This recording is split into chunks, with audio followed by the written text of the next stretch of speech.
Halo, perkenalkan saya Sepi Fajriatin dengan NIM 1801606. Kali ini saya akan menjelaskan tentang puisi. Apa sih puisi itu?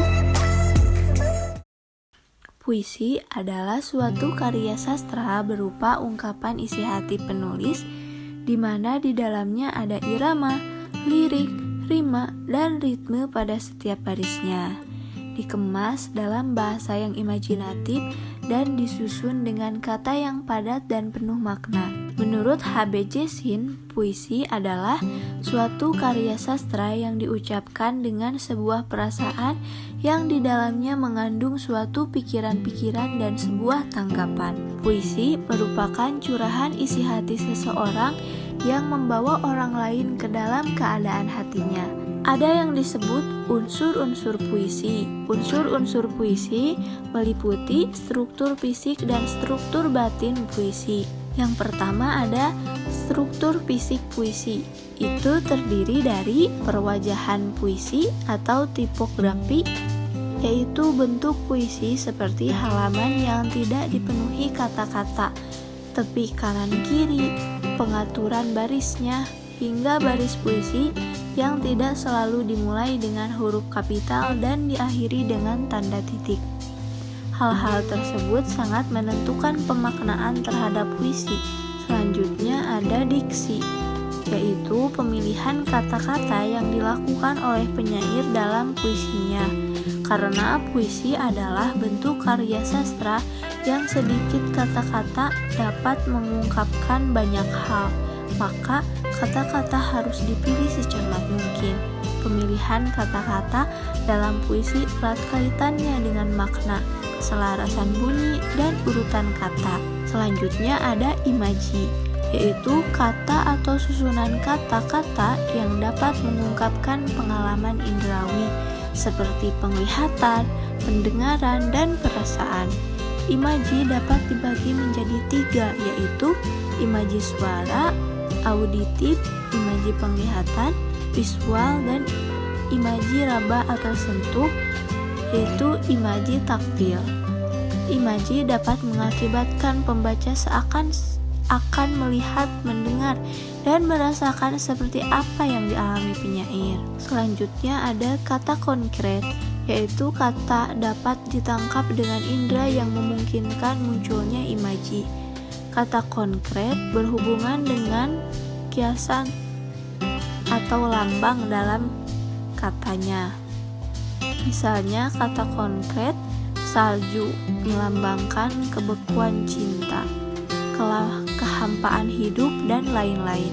Sedangkan kata konkret rawa-rawa dapat melambangkan tentang kotor, tempat hidup, bumi, kehidupan, dan lain-lain. Selanjutnya ada gaya bahasa, yaitu penggunaan bahasa yang dapat menghidupkan atau meningkatkan efek dan menimbulkan konotasi tertentu.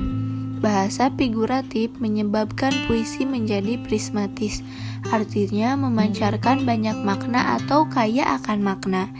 Gaya bahasa disebut juga majas. Adapun macam-macam majas antara lain metafora, simil, personifikasi, litotes, ironi, sinekdok, eufemisme, repetisi, anafora, pleonasme, antitesis, alusio, klimaks, antiklimaks, satir, vas prototo, totem pro parte, hingga paradoks. Selanjutnya ada rima atau irama, adalah persamaan bunyi pada puisi, baik di awal, tengah, dan akhir baris puisi. Rima merupakan tinggi, rendah, panjang, pendek, keras, lemahnya bunyi. Bunyi rima sangat menonjol dalam pembacaan puisi. Nah, selanjutnya ada struktur batin puisi. Struktur batin puisi terdiri dari tema atau makna. Tataran bahasa adalah hubungan tanda dengan makna, maka puisi harus bermakna, baik makna tiap kata, baris, bait, maupun makna keseluruhan. Yang kedua ada rasa atau feeling, yaitu sikap penyair terhadap pokok permasalahan yang terdapat dalam puisinya. Pengungkapan tema dan rasa erat kaitannya dengan latar belakang sosial dan psikologi penyair. Misalnya latar belakang pendidikan, agama, kelas sosial, kedudukan dalam masyarakat, usia, pengalaman psikolog, dan pengetahuan. Kedalaman pengungkapan tema dan ketepatan dalam menyikapi suatu masalah tidak tergantung pada kemampuan penyair memilih kata-kata, rima, gaya bahasa, dan bentuk puisi saja, tetapi lebih banyak bergantung pada wawasan, pengetahuan, pengalaman, dan kepribadian yang terbentuk oleh latar belakang sosiologi dan psikologisnya. Selanjutnya ada nada atau tone, yaitu sikap penyair terhadap pembacanya. Nada juga berhubungan dengan tema dan rasa. Penyair dapat menyampaikan tema dengan nada menggurui, mendikte, bekerja sama dengan pembaca untuk memecahkan masalah, menyerahkan masalah begitu saja kepada pembaca, dengan nada sombong, menganggap bodoh dan rendah pembaca, dan lain-lain. Selanjutnya ada amanat atau tujuan atau maksud, yaitu pesan yang ingin disampaikan penyair kepada pembaca. Mungkin itu saja pembahasan kali ini. Terima kasih sudah mendengarkan.